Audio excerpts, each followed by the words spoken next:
Breaking news. Justice today for a murdered young girl almost exactly 6 years after she was reported missing. Admitted to killing the little girl. Life with no possibility of parole in that murder. You stood in front of cameras in 2013 and lied. You stood in front of cameras in 2016 and lied. Are you in fact guilty? Yes.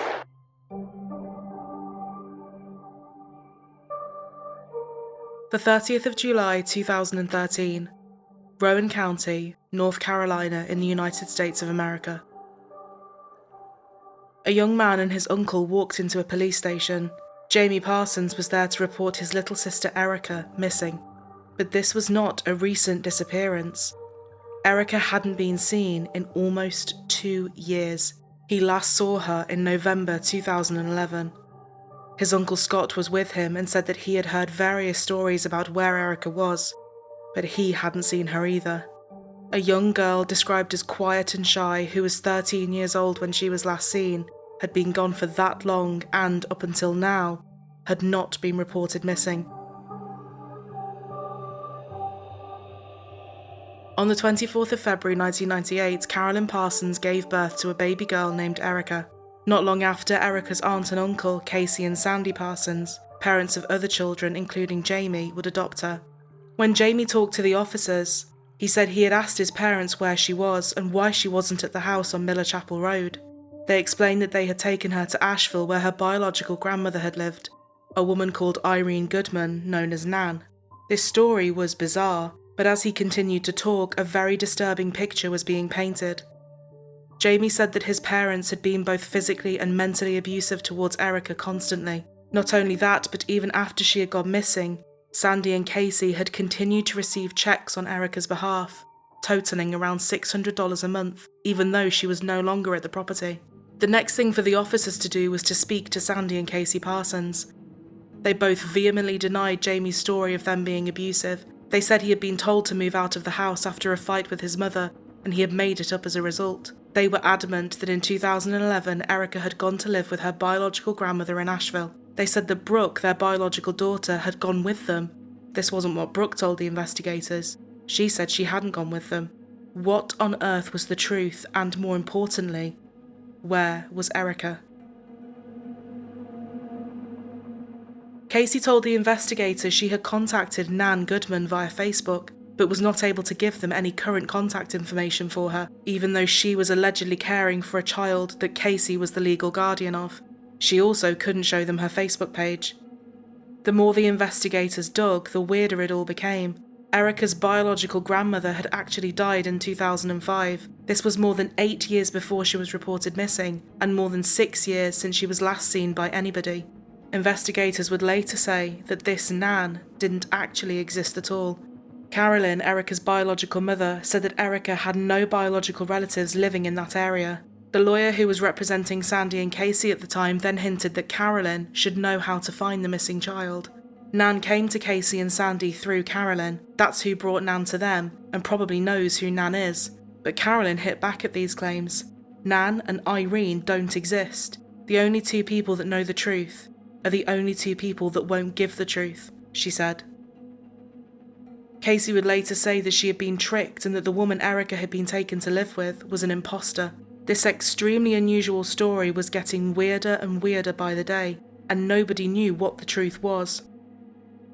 The day after Erica was reported missing, the two youngest children were removed from the home.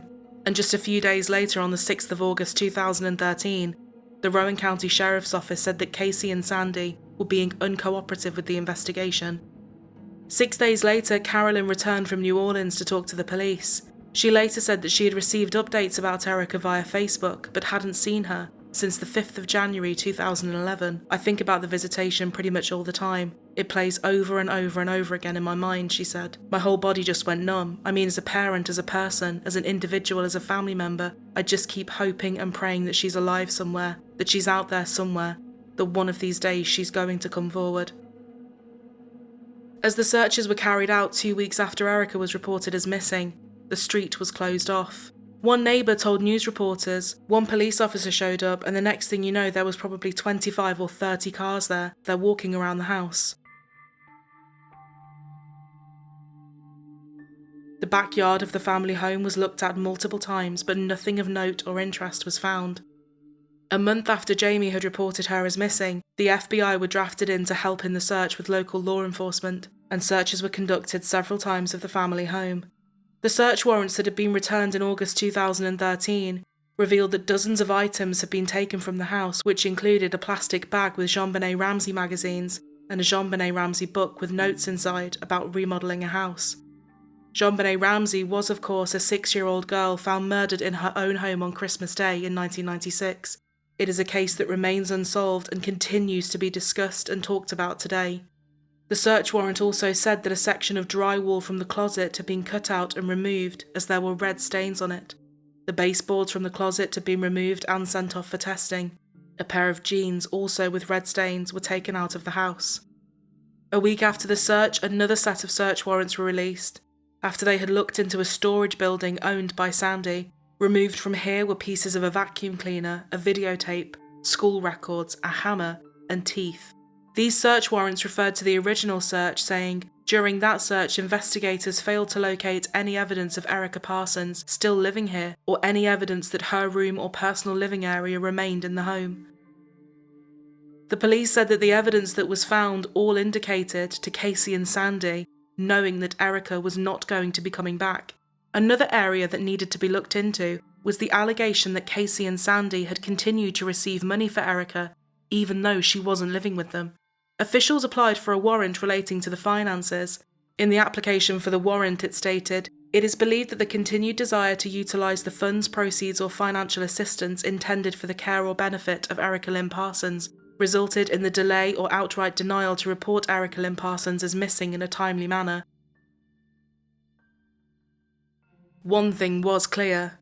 The family had definitely been receiving money for Erica, and this financial aspect needed to be looked into more closely. Working with the FBI, investigators were able to track down the bank accounts used by Sandy and Casey. These were held with Wells Fargo, Bank of America, and SunTrust Bank. Erica was adopted through public adoption, and she had additional needs, so the family were eligible to receive more than $600 a month from the Department of Social Services in order to care for her. The lawyer for the couple said they could continue to receive the payments as they were Erica's legal guardians and caregivers, but why hadn't they alerted the police? The attorney said that Casey and Sandy did not consider Erica to be missing, as they had left her with her grandmother. Whenever Casey and Sandy went before the media or were interviewed, the police would watch them and listen to what they said closely. There was one thing that immediately caught their attention. They would refer to Erica in the past tense. In contrast, when Carolyn was interviewed, she referred to Erica in the present tense. In an interview she did on the 5th of August with WBTV, she said, "She is my biological daughter. I wanted to know that I do still love her." But the couple were sticking to their story. Sandy Parsons said, "There's been sightings. I've had family members call me recently and say there was a sighting at a rest stop. We asked, why didn't you call the cops? Don't wait and call us, call the cops. The only thing I want right now is Erica to call home, tell us she's safe, and get my 2 babies. Nobody realises that there's 2 small kids involved in this that do want to come home." Here he was referring to the 2 youngest children who had been removed from the home the day after Erica was reported missing. Casey and Sandy fought to regain custody of the 2 children, and they were scheduled to meet with workers from the Department of Social Services, and later that month the judge was going to determine if they would be allowed to return home. When looking into the background of the couple, it emerged they had been looked at, and family members had called the Department of Social Services, also known as DSS, before. In March 2002, DSS investigated allegations of abuse towards Erica. They found nothing and said that she did not appear to be afraid of them. Investigators had now spoken to a lot of people, including members of the family, but Casey was having none of it. "My family is all lying. My mom told my kids to say all that stuff," she told investigators. The lawyer for the family said the allegation should not be taken as fact. The couple were doing everything to try and find Erica, adding that family members were inventing stories. Casey Parsons had homeschooled the children, and officials at the North Carolina Department of Non-Public Education said that standardized test results and attendance records were submitted for the children, but couldn't confirm if Erica's documents had been included. When asked about this story about Erica allegedly living with her biological grandmother, Casey said she had been contacted by this woman on Facebook, but the account was later deactivated. The mobile number for this woman had also been disconnected. The couple even made an appearance on the Dr. Phil show, and Casey would later tell him that they never went to the house but saw photographs of it. Casey also told a reporter that they had let Erica visit this woman's home, and ultimately Erica didn't want to come back. At one point, Casey even found a girl on social media that shared the same name as Erica and told the Rowan County Department of Social Services that this was their child and that she lived in Greensboro. There were so many stories, but not one of them was making sense. Investigators scoured various databases looking for someone using Erica's social security number, or someone that might have got a driver's license in her name or any other ID, but they never found anything. According to statements made by Casey, Erica met Carolyn at a Whataburger in 2011, and according to Carolyn, after this, Casey said that Erica didn't want to see her anymore. This case had clearly affected the community very deeply, and on the 23rd of August, neighbours held a vigil outside the home, praying for any good news of Erica's whereabouts. Billboards were put up around the area, and on the 26th of August, Casey and Sandy were interviewed again by the FBI. The following day, Casey and Sandy packed up a truck and moved out of the area, reportedly to get away from the intense media interest. When speaking to Sandy's stepfather, he said Sandy would visit a couple of times a year, only occasionally having Erica with him. His stepdad said he hadn't seen her since either 2008 or 2009. This was not only a bizarre case but an extremely complex one. A vulnerable young girl, and apparently nobody had any clue where she was. But there was one thing that the investigators did know. People do not just vanish.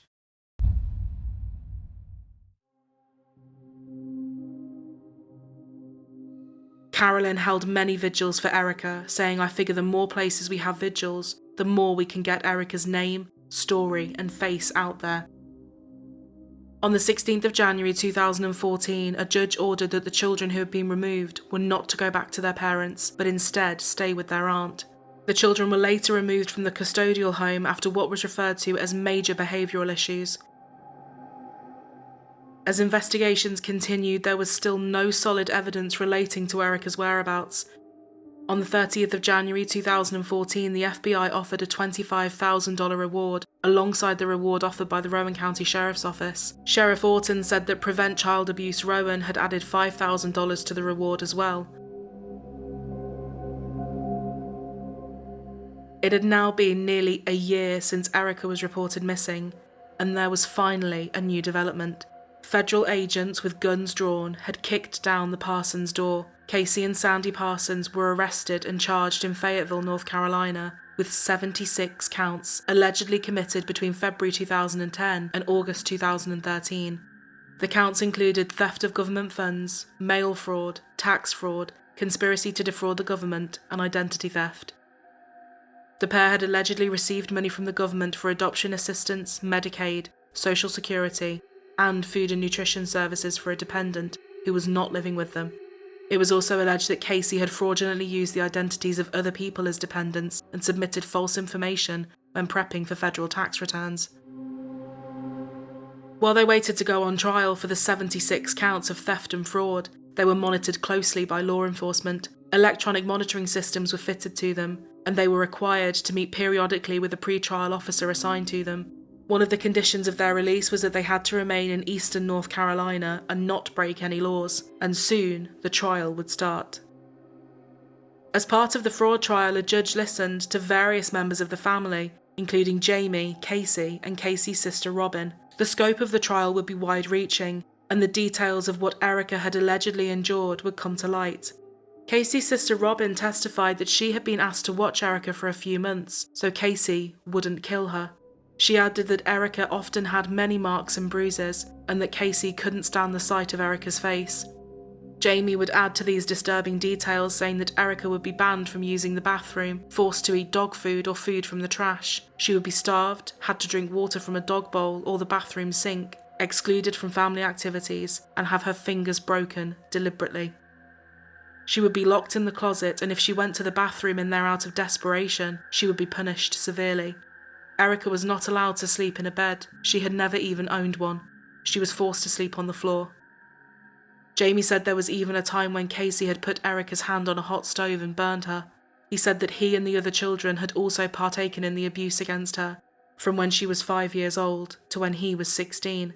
He said he once even broke her arm, before deciding not to hit her again. His sibling Brooke told a detective that her mother had got the children to go to Walmart for first aid supplies so that a makeshift cast could be made for Erica's arm. They did this rather than taking her to get proper medical attention for a serious and painful injury. Family members said in statements that her arm showed signs of never having healed properly. On the witness stand, Jamie said that his mother had told his siblings Sadie and Toby that they should pull Erica's hair if she didn't want to play with them. Jamie said Casey would encourage the children to abuse Erica and that he often saw her mother beat her. She would beat her with a belt if she didn't listen, he said. He added that Sandy would punch Erica on the top of her head. Jamie testified that Erica actually had a bald spot on her head from where wounds had formed and healed from being hit. 12-year-old Sadie, the couple's youngest, said she would try and sneak food to Erica. She said that Erica was locked in the closet in either her mother's bathroom or Brooke's room. She added that on one occasion, Casey had choked Erica to the point that she couldn't breathe. If Erica was given a gift, as soon as whoever had given it to her had gone, her present was given to either her brother Toby or sister Sadie. In a statement read by the district attorney, Sandy had once said that nobody would find Erica, as Casey was smarter than the FBI. The disturbing details just kept coming. In the week before she was last seen, her siblings said that Erica had sunken eyes. She appeared to be grey and weak, with open, oozing wounds. Jamie said the last time he saw her, she looked like a zombie. She said she didn't feel good and couldn't breathe properly. Jamie said his mother's response was saying, "I don't care, get back in the f***ing corner." The next day, Jamie said his parents weren't home when he woke up, and they didn't come home till later in the day. He said when they got back, Sandy was quiet and looked like he was about to throw up, whereas Casey looked normal. When he asked where his sister was, they said she was at her grandmother's. Prosecutor Anand Ramaswamy spoke of Jamie's testimony and then said, Erica is no longer alive. There is an agreement between Casey Parsons and her husband to not report the death. Sandy's lawyer hit back, saying that bad parenting didn't equate to criminal conduct. A lot of this relies on the testimony of Jamie Parsons, the lawyer said. Jamie explained that he had spoken to his maternal grandmother Shirley in February 2013, saying he hadn't seen Erica for a while. It would be 5 months before the missing persons report was filed by him. This strange case continued to get more confusing, as Sandy's brother Scott would tell investigators that Jamie was a compulsive liar. Shirley, Casey's mother, said the last time she saw Erica was around the holidays in 2011. She said that when Erica was 6 years old, she had seen bruises on her bottom and a black eye. She said that Casey had blamed it on Jamie. She said that she and her husband James had wondered if Casey was being abusive but brushed it off. In a statement, she said she had once seen Erica be choked by Casey. James then grabbed her arm and, quote, fussed at their daughter before they became upset and soon left. She also noted that Erica's hands showed signs of injuries, backing what Jamie had said about his mother bending Erica's fingers back to stop her from getting out of line. Robin also observed Erica's crooked fingers and suspected that they may have been broken. Casey said that it was arthritis. Robin testified that Casey had beaten Erica often and forced her to stand in a corner, and pictures were shown as evidence of this, documenting her standing in the corner on 5 separate occasions. This heartbreaking picture continued to get worse. When Erica was younger, she had called Casey and Sandy mom and dad, but Casey told her she didn't like it, and to never call her mom again. Erica was told to call them Casey and Sandy. Janet, Sandy's stepmother, spoke about a time when the family went on a beach vacation. Erica was left behind. She said that Erica had been told not to tell anybody she was there and that she had to hide. William, Janet's husband and Sandy's father, found Erica at home by herself. I always thought Erica was not treated as kindly as the others, Janet said. Although this trial was not about Erica's disappearance, it was about the fraud charges. All of this evidence was painting a dark and damning picture, and yet more witnesses would come forward to testify about this. In 2000, a woman called Amy Miller and her husband had hired Casey to act as a surrogate for her. Having met her through a surrogacy website, she just seemed like the perfect person to carry our baby. She just seemed very wholesome, very down to earth, very religious. The fact that she adopted Erica to keep her in the family, I thought that was a real, that was admirable, is what I thought. She added that Casey often spoke of Erica. They agreed to pay Casey $10,000 in monthly installments, payments that Casey said should be donated to her church as a charitable contribution. But Casey also said that she needed a washer and a dryer, so the first payment and subsequent ones went to her. Casey later told Amy that the baby she had been carrying had died.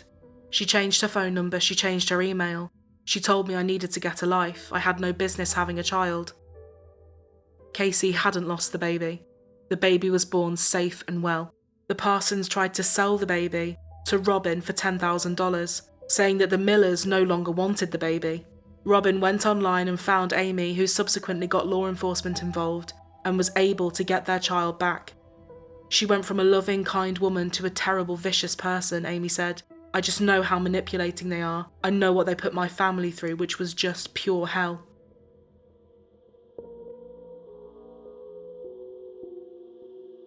Casey would later plead guilty to 5 counts of mail fraud, 1 count of aggravated identity theft, 1 count of conspiracy to defraud the government, 4 counts of wire fraud, and 4 counts of aiding in the preparation of a false tax return. She received a sentence of 120 months in prison, 3 years supervised release, $41,814 in restitution, and a special assessment of $1,500. Sandy was later found guilty of 20 counts of theft of government funds, 20 counts of mail fraud, 1 count of aggravated ID theft, 1 count of false statement given to a government agency, and 1 count of conspiracy to defraud the government. The jury had deliberated for less than 5 hours to find him guilty of 43 counts. He was sentenced to 96 months in prison, 3 years supervised release, $14,062 in restitution, and a special assessment of $4,300. Given everything that had come out during the trial, especially about what Erica had been through, the judge made it clear in the sentencing remarks that the evidence to suggest that Erica was no longer alive was overwhelming. You and your husband did something horrible, horrible with her. I have sentenced close to 1,000 people. I can't think of a case that has troubled me more. You embraced a plan to get rid of her. You covered up your evil act. You are morally bankrupt, the judge told Casey. He also said that he would accept almost all of the statements and testimony about the abuse Erica had suffered, saying that what family members had said was credible. He also said he found what witnesses from the government institutions had said was also credible and honest, and that the nature of the offences is sinister. He said that the story Erica was with this mystery Nan was a poorly concocted, deliberate falsehood. He said that Erica was a defenceless little girl who only wanted to be loved. I have sentenced thousands of people over the years, he told the couple, but no case I've ever had is as disturbing as this one. After being sentenced for the fraud charges, Casey's sister Robin told WBTV, I wish she would have got more, but I think it's more than I thought she would get, so I'm happy. In a way, I feel this is justice for Erica if they're not going to be charged with murder, which I think they should. I feel it's justice for Erica in a way. I mean, not complete justice, I think she deserves more. 10 years for one, 12 years for the other. Even though he says he has no reasons to believe my child to be alive, I will go ahead,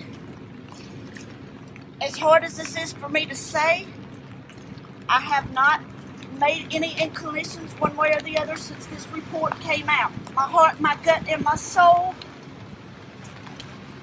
tell me my child is no longer alive.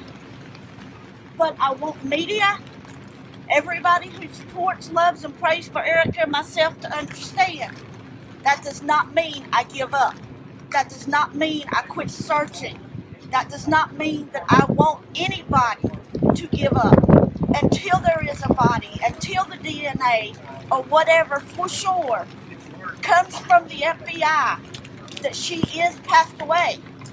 Don't give up looking. Don't give up praying. Don't give up hope.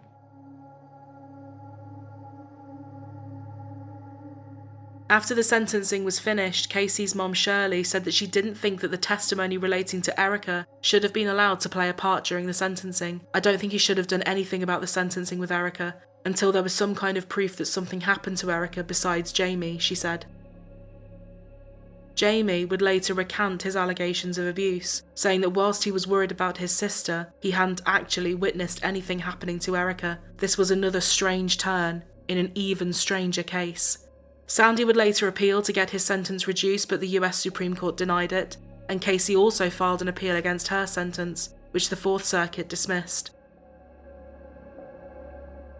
Those searching for Erica were not going to give up. 2 local residents, Shannon Moss and Wanda Rogers, contacted Canine Specialities, run by a man in Illinois who used dogs to search for the missing. "We don't want people to forget she's still missing. She's not been found. We've got to find her. Whatever we got to do, we've got to come together in Rowan County and find her," Wanda said.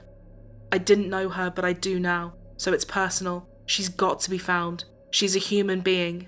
If something really bad happened to her, she's been thrown away like a piece of trash. And she's not a piece of trash. She's a little girl. She deserves to be found, and I'm not giving up." Robert T. Larson headed to Rowan County and organised various searches with his dogs. These people have come together and put every ounce of energy they have into this weekend to try and find Erica. "If I was going to work with anybody, it would be these people," he said. The searches were not part of the law enforcement efforts, but they were notified that the searches would be carried out. Sadly, nothing would be found. "We don't just look for a dead Erica, we look for an alive Erica too. We are not giving up. We check everything we can," Wanda emphasised. The Rowan County Sheriff's Office got in touch with the National Centre for Missing and Exploited Children and requested an age-progressed image of Erica, which was soon released, hoping it would spark a memory in someone who may have seen her recently, if by the slimmest of chances she was still alive.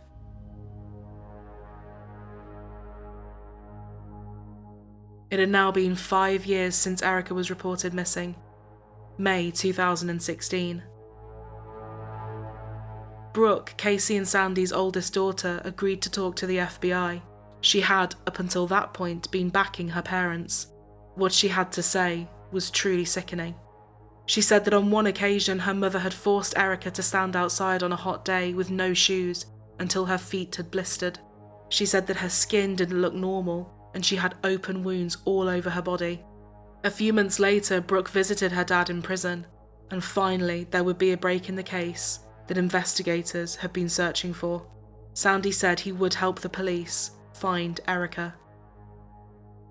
The 27th of September 2016, Rowan County Sheriff Kevin Orton said that following a dialogue with Sandy, they had been able to find what they were looking for. He said that Casey had told him that on the 17th of December 2011, Erica had taken her own life. He said that they had poured bleach on her body to mask the smell before putting her body into plastic bags in a storage tote. Later that day, they went to a holiday party. The next day, December 18th, Sandy said the couple went to Pageland, South Carolina, where he began to dig a hole. They took her remains out of the storage container, Casey removed her clothes, and little Erica was buried in a shallow grave. He said they discarded the tote and her clothes. He said that his wife had told him to let her handle the Nan story. The skeletal human remains of Erica Parsons were discovered on Tuesday. Law enforcement sources telling our NBC affiliate WCNC that her remains were found in Chesterfield County, South Carolina, some 40 miles southeast of Charlotte. Now, Erica was last seen in 2011 when she was just 13 years old, but family didn't report her missing until 2013, nearly a year and a half later. Sandy pointed at a part of forest ground.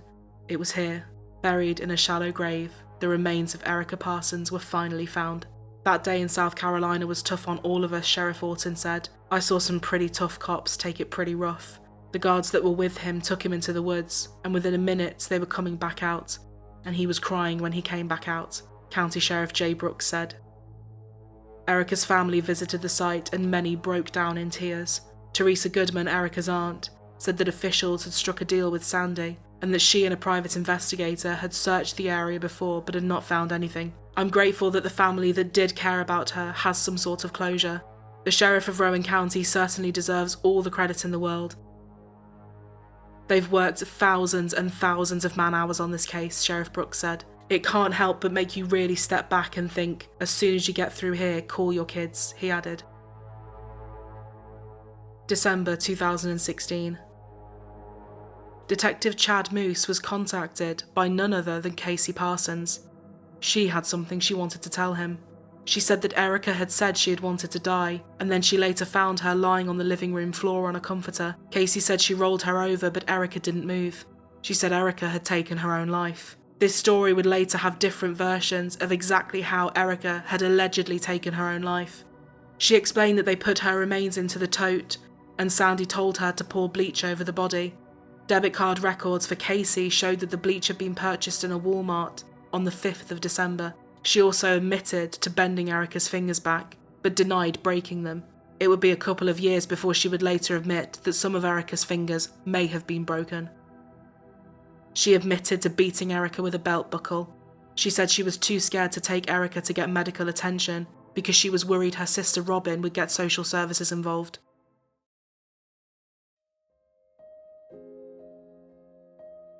The 25th of February 2017. At the First Baptist Church, family, strangers and police arrived for Erica's funeral service. The day before would have been her birthday. Nearly a year after her remains were released, the findings of the autopsy were made public. Sheriff Orton had previously said that they were going to wait for the results of the autopsy before charges were filed, and when the results came back, they painted a grim and devastating picture. The autopsy said that she had died as a result of homicidal violence of undetermined means.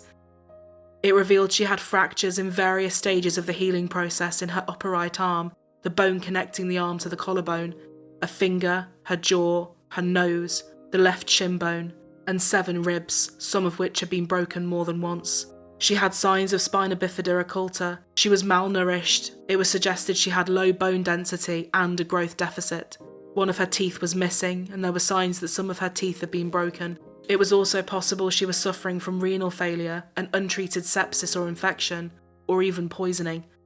Given the history of physical abuse and the signs of physical abuse present at autopsy, we cannot exclude the possibility of a terminal blunt force injury, suffocation or strangulation, a medical examiner wrote in the report. She had also been dismembered.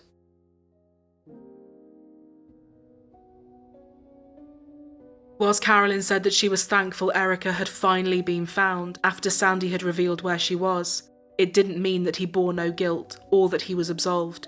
He stood behind her and supported every lie that came out of her mouth, Carolyn said.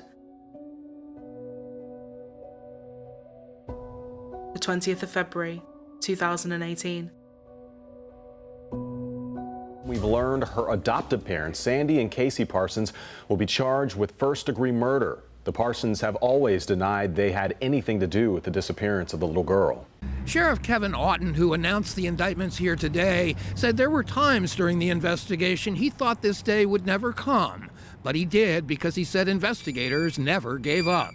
We just did not want to leave a little girl out there. We wanted to bring her home. Now the Parsons will be brought back to Salisbury to face charges in her death. There are people that think the Parsons should have already been hung on the square, and they'll have their day in court, and we'll let the jury decide their fate. Both Sandy and Casey Parsons were charged with first-degree murder, felony child abuse inflicting serious injury, felony concealment of death, and felony obstruction of justice. According to the indictment, Casey and Sandy did knowingly and willfully dismember and destroy human remains of Erica Lynn Parsons by any means, including removing body parts, and otherwise obliterating any portion thereof. As Sheriff Orton said, it weighed on everybody. I've been here 30 years, and some of my investigators have been here a long time, and we felt like if we did not find her and get these folks charged eventually, then we were failures in our whole career. This case has weighed on us pretty heavy. We're very proud to be where we are today, Sheriff Orton said. It's a difficult case.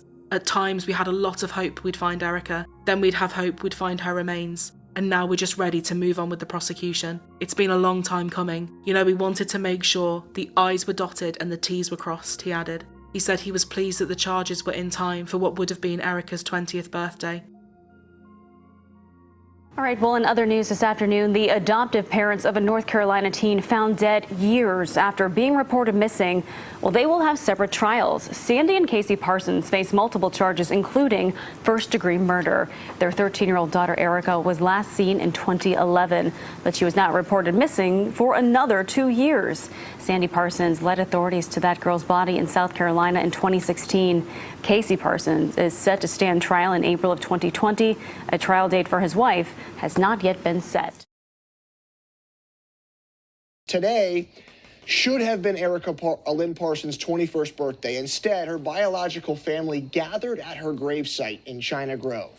Erica Parsons, allegedly murdered by her adopted parents back in 2011. Now they both sit in jail waiting for their trials. A lot has happened in the past year in this case, and the family says that makes today a little different than years past. Happy birthday to you. It's a milestone for almost everyone, your 21st birthday. But for little Erica Parsons, she'll never get to experience that. I should be getting off work, going home, getting dressed, taking my sister out for her very first drink. Sunday afternoon, family and friends gathered here to place flowers and gifts. I cried all the way up here. For Erica's biological mother, Carolyn, she says this birthday's a little different considering what we've seen happen in the past year. The fact that a court date was set for Casey, even though it's in 2020, has a huge impact on how I feel about things being done. A trial date was set this month for Casey Parsons. Casey and Sandy Parsons, Erica's adoptive parents, are both charged in the child's death and could face the death penalty if found guilty. And the two main family members are sitting where they deserve to be, I hope, for the rest of their lives. But those two were not the focus today. Erica is everybody's angel. Erica is everybody's story. Erica's life and story have traveled across the nation, impacting some that never even met the little girl. As long as we're breathing, Erica's never going to be forgotten again. For the family, this date is difficult every year. It's Erica's day, and she deserves every bit of this and more. And as they wait for justice, they tell me they feel Erica's presence often, not just here at her grave. But she's not here. You can spend time with her wherever you are, wherever you're going. Carolyn said she initially wanted them to face capital punishment, but then changed her mind. She wanted them to live out every day of the rest of their lives in prison. She added that she thought they were evil and called them monsters. Are you in fact guilty? Yes. Casey Parsons, the adopted mother of Erica Parsons, admitted to killing the little girl. She'll now spend the rest of her life behind bars. Casey Parsons pleaded guilty to charges of first-degree murder and felony child abuse. Yes, so much emotion inside of that courtroom today as Casey Parsons admitted that she is guilty of abusing and then murdering her adopted daughter, Erica Parsons. Now, of course, this admission is shocking since Erica Parsons was reported missing in 2012. Casey and her husband, Sandy, have denied having anything to do with that disappearance. At this point, it appears that Sandy Parsons will still have to stand trial for the charges against him. We're going to get much more information from the district attorney inside right now, and we'll bring you the latest later. Back to you.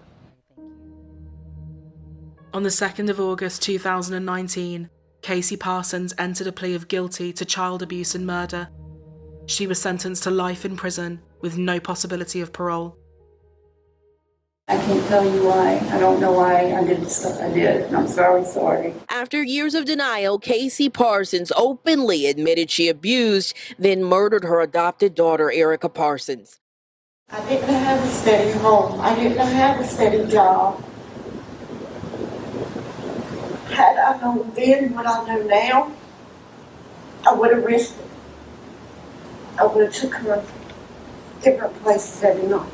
Today, prosecutors shared testimony from Erica's sibling, who said Erica was choked, beaten, and neglected by Casey and Sandy. Erica always smelled bad because Mom didn't let her take a bath. Erica had a lot of cuts and bruises and black eyes from Mom hitting her. Casey offered an apology before the judge sentenced her to life in prison with no parole on that murder charge. And I want to say I'm sorry to God and to Erica.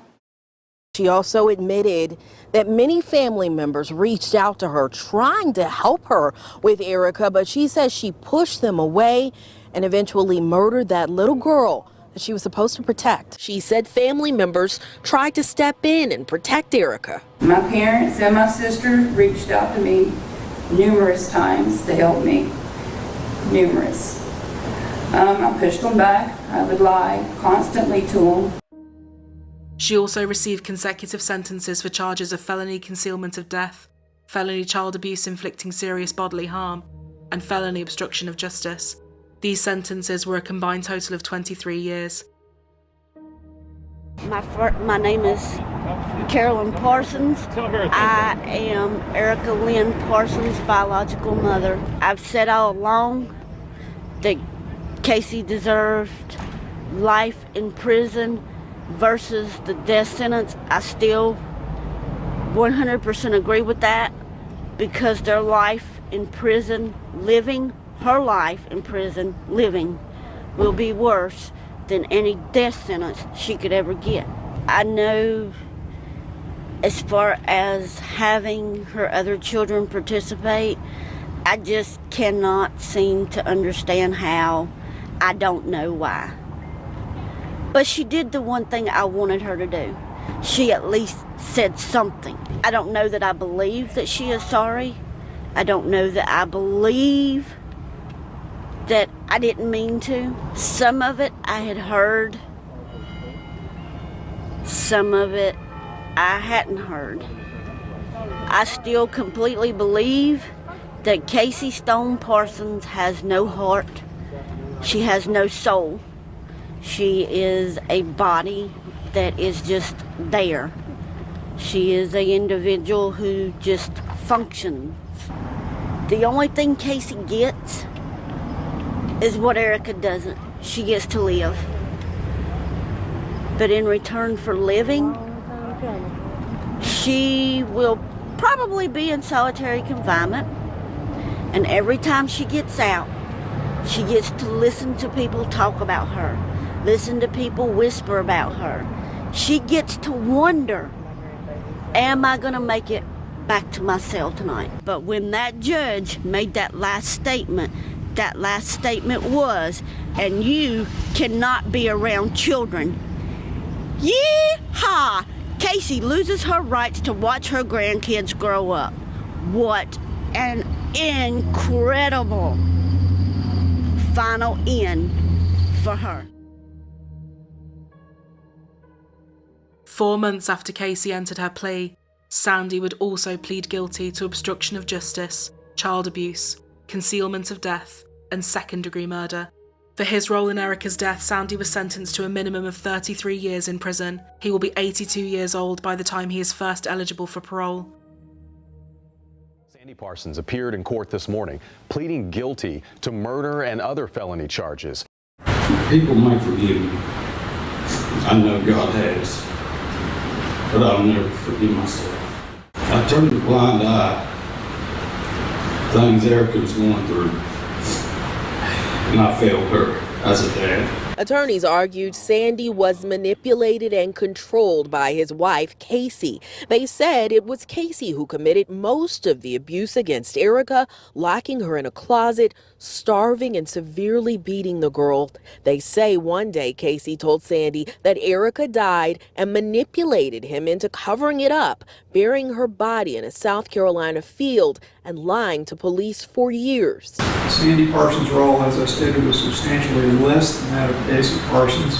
There is literally no evidence that Sandy Parsons personally intended to kill or seriously injure Erica Parsons. They asked the judge for leniency in sentencing. Rather than the near 80 years he could have received, the judge sentenced him to a maximum of 43 years. Erica's biological mother was in court today as well, getting to tell Sandy what she thought of him.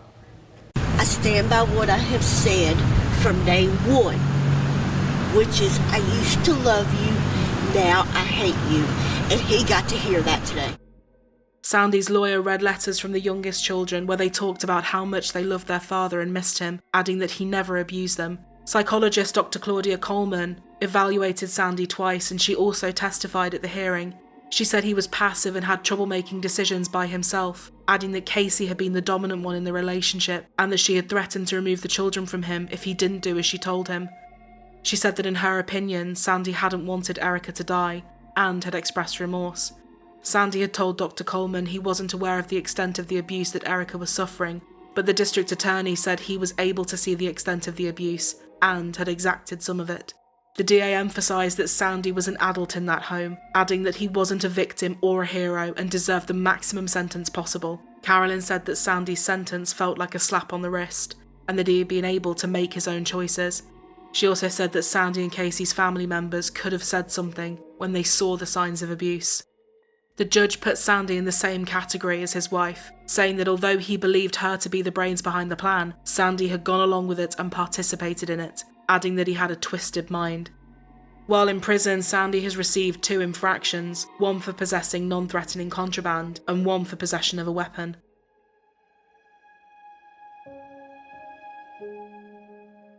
Finally, after the involvement of so many law enforcement officers across various agencies, thousands upon thousands of man-hours, extensive searches, hundreds of witness interviews, the case of Erica Parsons was finally closed. The dedication and the commitment shown by those investigating was absolutely incredible. It was never about the Rowan County Sheriff's Office, the District Attorney's Office, the US Attorney's Office, the FBI, the SBI, no individual except Erica, Sheriff Orton said.